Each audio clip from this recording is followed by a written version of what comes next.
At noon next day, when I called, I found Boris walking restlessly about his studio. Genevieve is asleep just now, he told me. The sprain is nothing, but why should she have such a high fever? The doctor can't account for it, or else he will not, he muttered. Genevieve has a fever? I asked. I should say so. And this has actually been a little light-headed at intervals all night. The idea. Gay little Genevieve without a care in the world. And she keeps saying her heart's broken and she wants to die. My own heart stood still. Boris leaned against the door of his studio, looking down, his hands in his pockets, his kind, keen eyes clouded, a new line of trouble drawn over the mouth's good mark that made the smile. The maid had orders to summon him the instant Genevieve opened her eyes. We waited and waited, and Boris, growing restless, wandered about, fussing with modelling wax and red clay. Suddenly he started for the next room. Come and see my rose-coloured bath full of death, he cried. Is it death? I asked, to humour his mood. You are not prepared to call it life, I suppose, he answered. As he spoke, he plucked a solitary goldfish squirming and twisting out of its globe. We'll send this one after the other, wherever that is, he said. There was feverish excitement in his voice. A dull weight of fever lay on my limbs and on my brain as I followed him to the fair crystal pool with its pink-tinted sides, and he dropped the creature in. Falling, its scales flashed with hot orange gleam in its angry twistings and contortions. The moment it struck the liquid, it became rigid and sank heavily to the bottom. Then came the milky foam, the splendid hues radiating on the surface, and then the shaft of pure serene light broke through from seemingly infinite depths. Boris plunged in his hand and drew out an exquisite marble thing, blue-veined, rose-tinted, and glistening with opalescent drops. Child's play, he muttered, and looked warily, longingly at me, as if I could answer such questions. But Jack Scott came in and entered into the game, as he called it, with ardour. Nothing would do but to try the experiment on the white rabbit then and there. I was willing that Boris should find distraction from his cares, but I hated to see the life go out of a warm, living creature, and I declined to be present. Picking up a book at random, I sat down in the studio to read. Alas, I had found The King in Yellow. After a few moments, which seemed ages, I was putting it away with a nervous shudder, when Boris and Jack came in bringing their marble rabbit. At the same time, the bell rang above and a cry came from the sick room. Boris was gone like a flash, and the next moment he called, Jack, run for the doctor. Bring him back with you. Alec, come here. I went and stood at her door. A frightened maid came out in haste and ran away to fetch some remedy. Genevieve, sitting bolt upright with crimson cheeks and glittering eyes, babbled incessantly and resisted Boris's gentle restraint. He called me to help. At my first touch she sighed and sank back, closing her eyes. And then, as we still bent above her, she opened them again, looked straight into Boris's face, poor fever-crazed girl, and told her secret. At the same instant, our 3 lives turned into new channels. The bond that held us so long together snapped forever, and a new bond was forged in its place, for she had spoken my name, and as the fever tortured her, her heart poured out its load of hidden sorrow. Amazed and dumb, I bowed my head, while my face burned like a live coal, and the blood surged in my ears, stupefying me with its clamour. Incapable of movement, incapable of speech, I listened to her feverish words in agony of shame and sorrow. I could not silence her. I could not look at Boris. Then I felt an arm upon my shoulder, and Boris turned a bloodless face to mine. "It is not your fault, Alec. Don't grieve so if she loves you." But he could not finish, and as the doctor stepped swiftly into the room, saying, "Ah, the fever," I seized Jack Scott and hurried him to the street, saying Boris would rather be alone. We crossed the street to our own apartments, and that night, seeing as I was going to be ill too, he went for the doctor again. The last thing I recollect with any distinctness was hearing Jack say, "For heaven's sake, doctor, what ails him to wear a face like that?" And I thought of the King in Yellow and the pallid mask.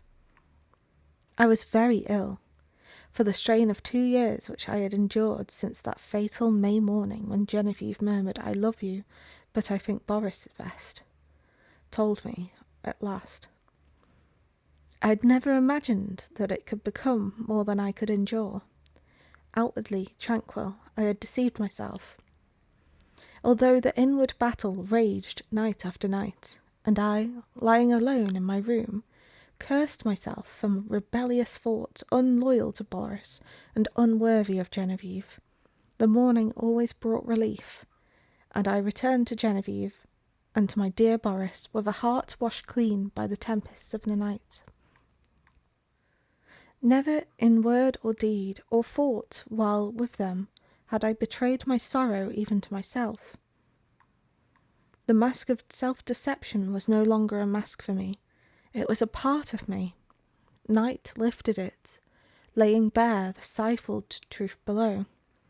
But there was no one to see except myself, and when the day broke, the mask fell back again of its own accord.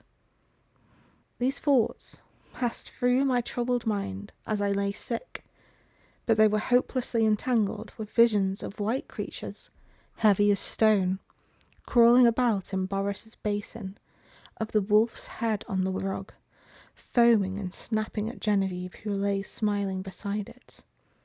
I thought too of the King in Yellow, wrapped in the fantastic colours of his tattered mantle, and that bitter cry of Casilda, "Not upon us, O King, not upon us!"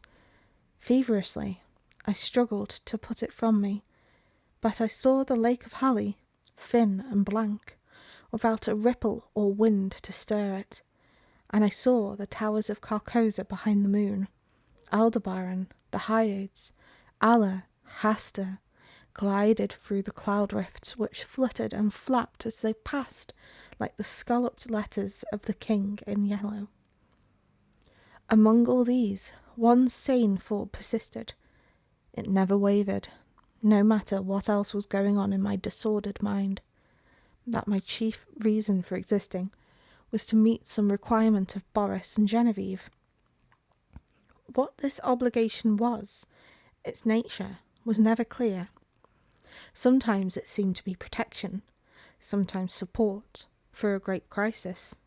Whatever it seemed to be for the time, its weight rested only on me, and I was never so ill or so weak that I did not respond with my whole soul. There were always crowds of faces about me, mostly strange, but a few I recognised, Boris among them. Afterward they told me that this could not have been, but I know that once, at least, he bent over me. It was only a touch, a faint echo of his voice. Then the cloud settled back on my senses, and I lost him. But he did stand there and bend over me once, at least. At last, one morning, I awoke to find the sunlight falling across my bed, and Jack Scott reading beside me. I had not strength enough to speak aloud, neither could I think, much less remember, but I could smile feebly, as Jack's eyes met mine, and when he jumped up and asked eagerly if I wanted anything, I could whisper, "Yes, Boris." Jack moved to the head of my bed and leaned down to arrange my pillow.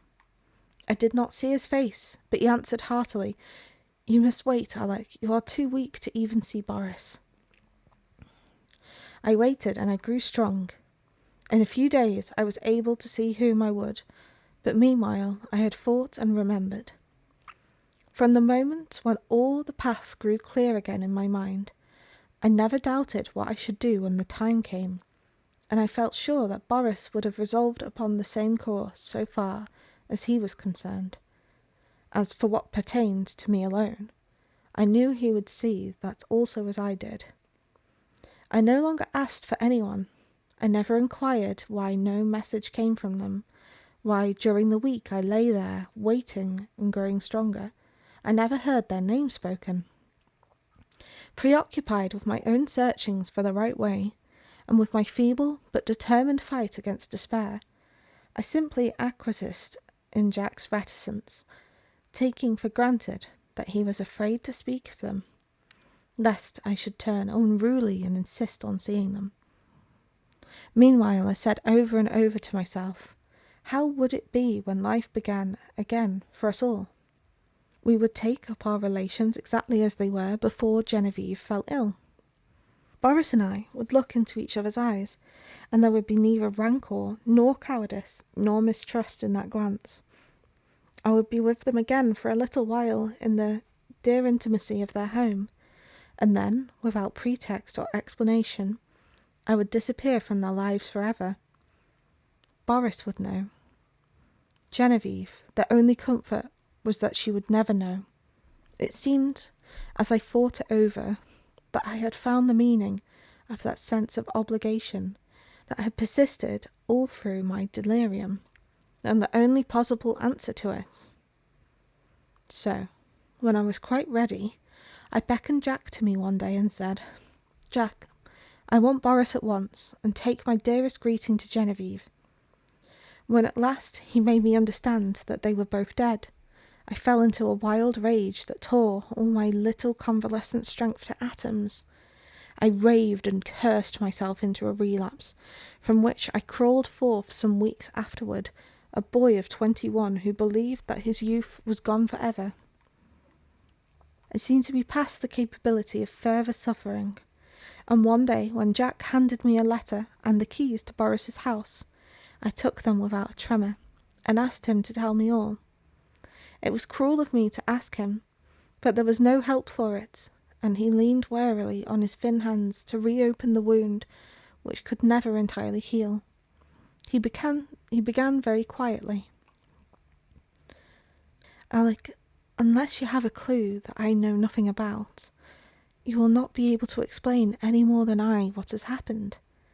I suspect that you would rather not hear these details, but you must learn them, else I would spare you the relation. God knows I wish I could be spared the telling. I shall use few words. That day when I left you in the doctor's care and came back to Boris, I found him working on the fates. Genevieve, he said, was sleeping under the influence of drugs. She had been quite out of her mind, he said. He kept on working, not talking any more, and I watched him.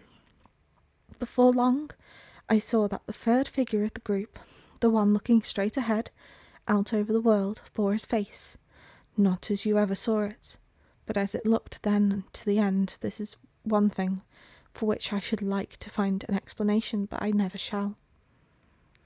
Well, he worked, and I watched him in silence, and we went on that way until nearly midnight. Then we heard the door open and shut sharply, and a swift rush in the next room. Boris sprang through the doorway, and I followed, but we were too late. She lay at the bottom of the pool, her hands across her breast. Then Boris shot himself through the heart. Jack stopped speaking. Drops of sweat stood under his eyes, and his thin cheeks twitched. I carried Boris to his room, Then I went back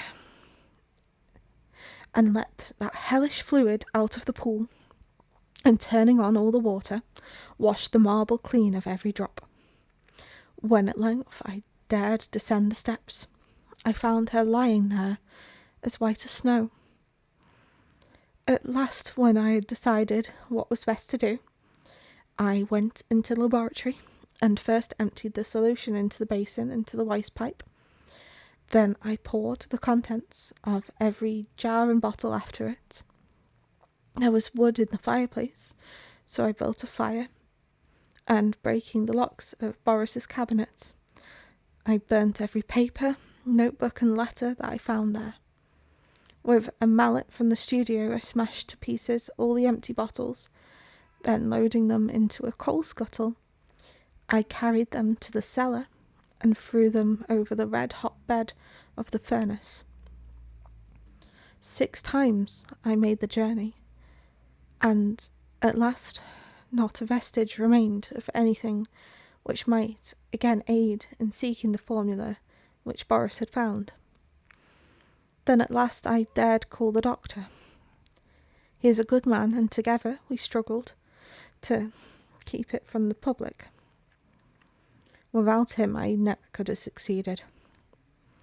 At last we got the servants paid and sent away into the country, where old Rosier keeps them quiet, with stories of Boris's and Genevieve's travels in distant lands, from whence they will not return for years. We buried Boris in the little cemetery of the Sèvres. The doctor is a good creature, and knows when to pity a man who can bear no more. He gave his certificate of heart disease and asked no questions of me. Then, lifting his head from his hands, he said, "Open the letter, Alec. It is for both of us." I tore it open. It was Boris's will, dated a year before. He left everything to Genevieve, and in case of her dying childless, I was to take control of the house in the Rue Sainte-Cécile, and Jack Scott the management at Ept. On our deaths, the property reverted to his mother's family in Russia, with the exception of the sculptured marbles executed by himself. These he left to me. The page blurred under our eyes, and Jack got up and walked to the window. Presently he returned and sat down again. I dreaded to hear what he was going to say, but he spoke with the same simplicity and gentleness.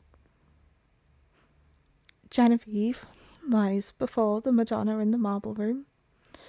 The Madonna bends tenderly above her, and Genevieve smiles back into that calm face that would never have been except for her. His voice broke, but he grasped my hand, saying, "Courage, Alec." Next morning he left for Ept to fulfill his trust.